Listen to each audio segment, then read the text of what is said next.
brought you by Silver Pumps and Motors. Top quality और consistent performance के लिए सिर्फ सिल्वर पंप्स नाम याद रखना. రెడ్ బుక్ యాప్ మందు మేమొస్తే మామూలుగా ఉండదు మున్ముందు అంటోంది వైసీపీ.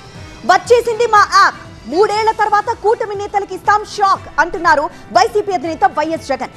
పాపుల చిట్టాను చిత్రగుప్తుడు రాసుకున్నట్లు కూటమి నేతల వేధింపులపై ఫిర్యాదు చేసేందుకు కొత్తగా యాప్ ను తీసుకొచ్చామంటున్నారు జగన్.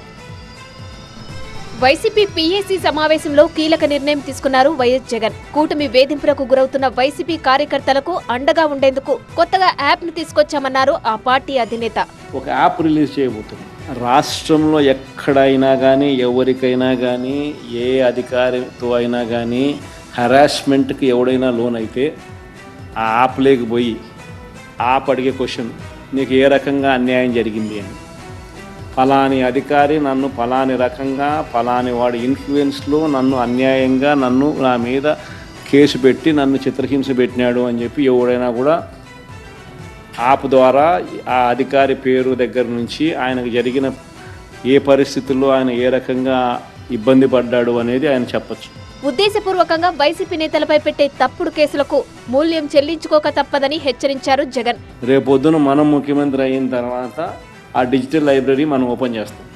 రేపొద్దున ఎవరికి రాష్ట్రంలో ఏ కార్యకర్తకైనా ఎవరికైనా కూడా ఎటువంటి అన్యాయం జరిగినా, ఏ అధికారి వల్ల అన్యాయం జరిగినా వాళ్ళ పేరు, ఏ రకంగా అన్యాయం చేసినాడు, ఎవరి ప్రోద్బలంతో అన్యాయం చేసినాడు, ప్లస్ నెక్స్ట్ బటన్, మీ దగ్గర ఏమైనా సాక్ష్యాలు ఏమైనా ఉంటే ఏమైనా అప్లోడ్ చేయాలనుకుంటే చేయండి.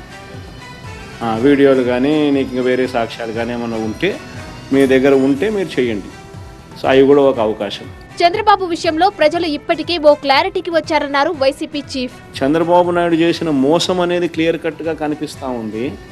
ప్లస్ మోస్ట్ ఇంపార్టెంట్ థింగ్ ఏంటంటే మనల్ని పోగొట్టుకున్నామనేది కూడా ఆటోమేటిక్లీ కార్యకర్తల్లోనూ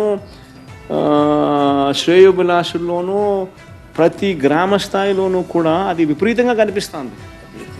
ఇంతకుముందు వైఎస్ఆర్సీపీ ప్రభుత్వం ఉన్నప్పుడు ఇవన్నీ అందుతాన్ని క్రమం తప్పకుండా అందుతాన్న పరిస్థితి నుంచి చంద్రబాబు నాయుడు వచ్చిన తర్వాత ఆ అందుతానేటివన్నీ ప్లేట్ తీసేసినాడు. ఆయన ఇస్తానని చెప్పినవన్నీ కూడా బిర్యానీ పెడతానన్నాడు. అది మూతగా బిర్యానీ అనేది పలావ్ పోయింది, బిర్యానీగా దేవుడు అన్న స్టేజ్లోకి వెళ్ళిపోయిందనే టాక్ ప్రతి ఊర్లో జరుగుతుంది, ప్రతి ఇంట్లో జరుగుతుంది. ప్రభుత్వం జగన్ కు సరైన భద్రత కల్పించడం లేదన్నారు ఎమ్మెల్సీ బొత్స సత్యనారాయణ. జగన్ పర్యటనల్లో పోలీసులు ఆంక్షలు పెడుతున్నారన్నారు. వాళ్ళ కార్యక్రమం వాళ్ళు అక్రమ కేసులు పెడుతున్నారు. దాని మీద ఏ విధంగా దాన్ని అడ్డుకట్టేయాలి, ఏ విధంగా దాన్ని చేయాలి, రాబోయే కాలంలో ఏ విధంగా పరిణామాలు ఉంటాయి వాటి మీద చర్చించాం. కానీ చట్టాలు ఏమి ఉన్నాయి, రాజ్యాంగం ఉంది, దాని ప్రకారం మేము వెళ్తాం. దాని లోపలి వెళ్తాం తప్ప దాన్ని క్రాస్ చేసుకుని వెళ్తాం. లిక్కర్ స్కామ్ విషయంలో సంబంధం లేని వ్యక్తులను అరెస్టు చేశారన్నారు రోజా. ఈరోజు లిక్కర్కి మిథున్ రెడ్డికి ఏం సంబంధం అండి? లిక్కర్కి చెవిరెడ్డి గారికి ఏం సంబంధం అండి? లిక్కర్కి ఇంకొకరికి ఏం సంబంధం అండి? ప్రభుత్వం అమ్మిన మందుకి ఎవరైనా కమిషన్లు ఇస్తారా? ప్రైవేట్ వాళ్ళు అమ్మిన మందుకి కమిషన్లు ఇస్తారా? ఈరోజు బెల్ట్ షాపులు రిమూవ్ చేశారు, ఎక్కడ పర్మిట్ రూములు ఇవ్వలేదు, ఎక్కడ కూడా ఒక్క డిస్టిలరీకి కూడా జగన్మోహన్ రెడ్డి గారు పర్మిషన్ ఇవ్వకపోతే ఎక్కడి నుంచి లిక్కర్ మాఫియా జరిగింది, ఎక్కడి నుంచి లిక్కర్ స్కామ్ జరిగిందో చెప్పాలి. లిక్కర్ కేసుతో సంబంధం ఉన్న వారెవరిని సిట్ వదిలిపెట్టబోదన్నారు మంత్రి రామ్ ప్రసాద్. వైసీపీలో మంత్రులుగా పనిచేసిన, ఎమ్మెల్యేలుగా పనిచేసిన సుమారు 5-6 మంది ఊచలు లెక్క పెడుతున్నారు. లిక్కర్ స్కామ్ చేశారు కాబట్టి లిక్కర్కి సంబంధించిన నాయకుడిని అరెస్ట్ చేశారు. బూతులు స్కామ్ చేశాడు కాబట్టి బూతులకు సంబంధించిన ఒక ఎమ్మెల్యేని లోపలేశారు, ఎక్స్ఎమ్మెల్యేని. రేపు నీతి నిజాయితీగా మీరు మంత్రిగా పనిచేసింటే ఈ న్యాయస్థానాలు ఇప్పుడు ఏదైతే ఏజెన్సీలకు మేము ఇచ్చామో ఇన్వెస్టిగేషన్కు, ఆ ఏజెన్సీలు నిజంగా మేము నిర్దోషిగా తెలిస్తే మేము కూడా సంతోషపడతాం. లిక్కర్ కేసు విచారణ క్లైమాక్స్ కు చేరిందని, త్వరలో మరిన్ని అరెస్టులు తప్పమంటున్నారు టీడీపీ నేతలు. అందుకే వైసీపీలో ఆందోళన మొదలైందంటున్నారు.